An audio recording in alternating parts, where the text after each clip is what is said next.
مہربانی کے ساتھ آپ سے اجازت چاہوں گا۔ حضرات آج 14 اگست کا دن ہے، 76 برس ہو چکے ہمارے پاکستان کو آزاد ہوئے۔ یہ لفظ کہنے کے لیے ہیں آزاد ہوئے، لیکن ہمارے لیے سبق ہے، نصیحت ہے کہ آزادی کس سے ہم نے حاصل کی، کیوں حاصل کی تھی، حلال و مقاصد حاصل ہوتی ہے، لیکن ایک سابقہ کہانی جس مقصد کے لیے ہمارے حضرات نے، اکابرین نے، علماء نے، عوام نے، قائدین نے، وکلاء نے، مختلف طبقے کے حضرات نے محنت کوشش کر کے جو آزادی حاصل کی تھی، اس آزادی کے حصول کے لیے لاکھوں انسانوں کے جانے گئی، شہید ہوئے، بچے، عورتیں، بیوہ، مرد، چھوٹے بڑے سب نے قربانیاں دی، لیکن جس مقصد کے لیے قربانی دی تھی ہم نے وہ مقصد ابھی حاصل کیا ہے؟ ہاں، ہمارے پاس خوشی ہے الحمدللہ کہ جن اکابرین نے ابتدا میں یعنی بانیان پاکستان نے جس مقصد کے لیے قربانی دی تھی، انہوں نے ابتدا میں قرارداد مقاصد کے ذریعے اپنا فریضہ پورا کر دیا تھا۔ قرارداد مقاصد میں لکھا ہوا ہے، قانون کی ابتدا میں لکھا ہوا ہے کہ اس ملک میں اللہ اور اس کے رسول کا نظام ہوگا۔ وہ چلے گئے، ان کی زندگی نے اپنے وقت پر جو ساتھ دیا وہ چلے گئے، آگے ان کے مقاصد پہ اسی قرارداد مقاصد کے ذریعے اسی مملکت خداداد میں پاکستان کے اندر اللہ اور اس کے رسول کا نظام نافذ کریں گے۔ وہ چلے گئے، لیکن بعد میں آنے والے صاحب اقتدار، ارباب اقتدار کا فریضہ تھا کہ جس مقصد کے لیے یہ ملک بنایا گیا تھا وہی مقصد وہ کے پاکستان میں نافذ کرتے، لیکن نہیں نافذ کیا۔ ابھی تک ہم اس نظریے سے ان مقاصد سے کوسوں دور ہیں۔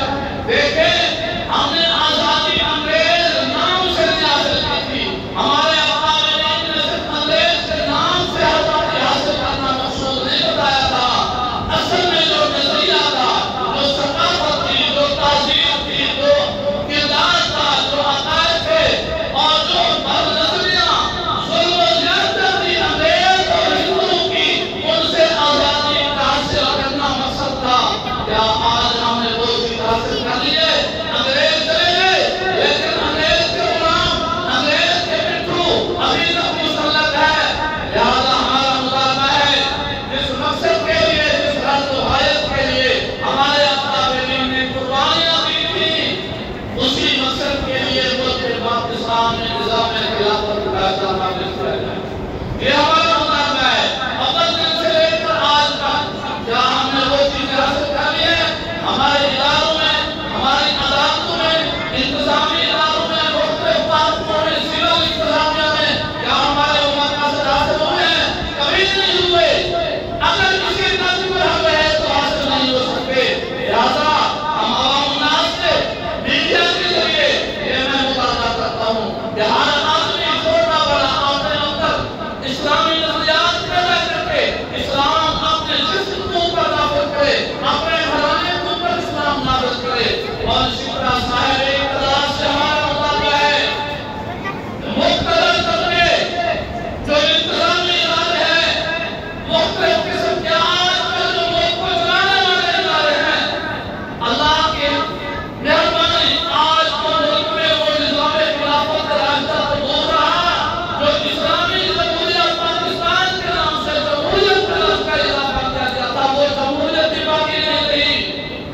خیر، جو ہوا ہوتا رہے گا۔ ہمارا مطالبہ ہے صاحب اقتدار سے، عوام الناس سے اپنے اندر اسلامی نظریات پیدا کریں، اسلامی روایات کو اپنے منہ پر نافذ کریں، اپنے گھرانے، اپنے جسم کے اوپر اسلام نافذ کریں۔ اور مختلف حلقوں سے ہمارا مطالبہ ہے کہ اللہ کی رضا کے لیے خدا جس مقصد کے لیے یہ ملک بنا تھا، اسی مقصد کے اندر، ملک کے اندر اور اپنے اداروں کے اندر اسلام کو نافذ کیا جائے، قانون کو نافذ کیا جائے، عدل و انصاف والا نظام قائم کیا جائے۔ اللہ رب العزت